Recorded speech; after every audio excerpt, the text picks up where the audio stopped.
Hello everyone, welcome to my Baldur's Temple solo instance guide. This is a guide based off of experience, so if you have any other tips or tricks, please put them down in the comment section down below.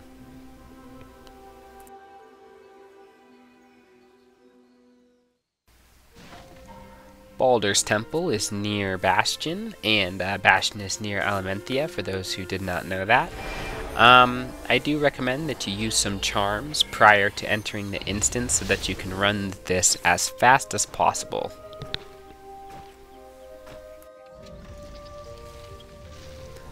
Baldur's Temple has 3 bosses in it. The first boss is going to be to your right as soon as you enter the instance. He's a fairly simple boss. He resembles the Bams outside of Bastion. And I'm just going to point out a couple of his attacks for you really quick. So you'll notice these 2 large trees that you just need to be aware of for one of his special attacks. He'll climb those trees, and you're going to want to knock those trees down before he has a chance to unleash attack. Otherwise, this is a simple take and spank boss. There is a slow attack that you can avoid by dodging 90 degrees away from the boss. It's fairly simple to dodge and shouldn't be a problem. So this is the attack where he tries to run up the trees. If he gets to the top of the trees, he will unleash a large AoE, which isn't that damaging in solo mode, but it's easier just to avoid it at all costs.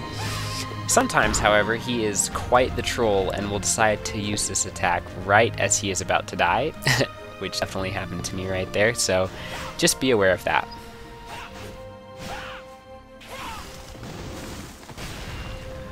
Once this boss is dead, just go ahead and grab his loot and get on your horse and head to the entrance of the temple.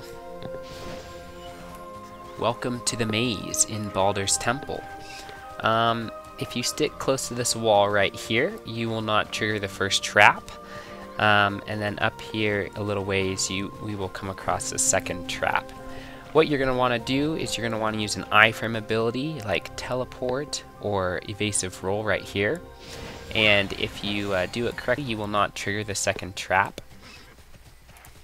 If you do accidentally trigger the trap, it is not that big of a deal because it just spawns 2 mobs and they are fairly easy to kill. As you can see here. Fail. This is the second boss room, and as soon as you enter, you're going to see these trees here. I personally like to mob them all up and then wipe them all out with as few attacks as possible. I do have a couple tips depending on what class you are. When I'm running this with my Lancer, I like to use Iron Skin, and that just gives me some resist to knockdown, and it makes clearing this room a little bit easier. When I am on my Mystic, I just use my Thrall of Vengeance, give him an attack buff, and then stun the trees and try to wipe them out as soon as possible. When I am on my Warrior, I just DPS where I can, and I just stay mobile.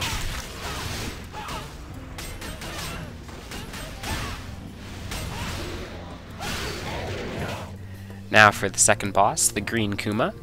He is just like any other Kuma with a couple extra abilities that aren't too bad.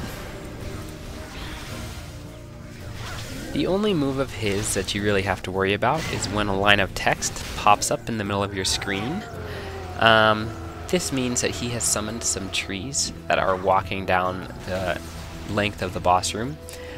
These things will kill you. They will one-shot you if you get hit by them, so stay out of the way. Other than that, they are fairly simple to dodge. You can iframe through them, you can dodge in between them. There's a safe spot I just showed you on the other side of the room. It's fairly easy to deal with and shouldn't be a problem. Once you deal with this Kuma, you will head up the stairs that will be behind you or in front of you, and be on your way to the third and final boss.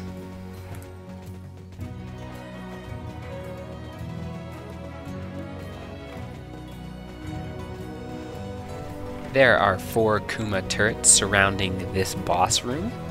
They will periodically shoot at you, but I wouldn't worry about it too much. The damage is minimal, and I honestly don't even try to avoid them most of the time. This is the third boss, the Blue Kuma. He has got 1 or 2 extra abilities that the other Kuma don't use, but he is fairly simple and not anything to be overly stressed about. He's just like the other bosses. You basically just tank and spank. I would advise going ahead and using your evade and all of your stuns and whatnot during this boss fight. It just gives you more practice and will definitely help you in some of the harder level 60 instances that you will be running very shortly.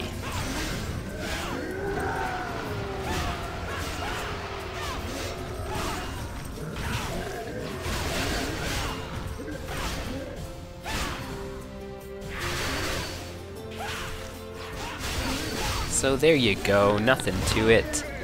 This instance can definitely be soloed by all classes. It doesn't matter if you're a healer or a tank. You can definitely do this instance. Now, you are more than welcome to hang out and see the drops that I got on all of my characters. Basically, what you're running this for is your T13 Temple Gear, and it will give you a decent eye level that will at least let you start doing some of the 60 instances that you should be running every day. You also have a chance to get a Master Enigmatic Scroll, which is always nice, and Molten Tokens are also a drop throughout this instance, and you can go ahead and purchase your Steadfast gear with those tokens. So I hope you enjoyed the guide. Let me know if there's anything you'd like to see in the future, or if there's something that I could improve on. Other than that, thanks for watching, and I'll catch you guys later. Peace!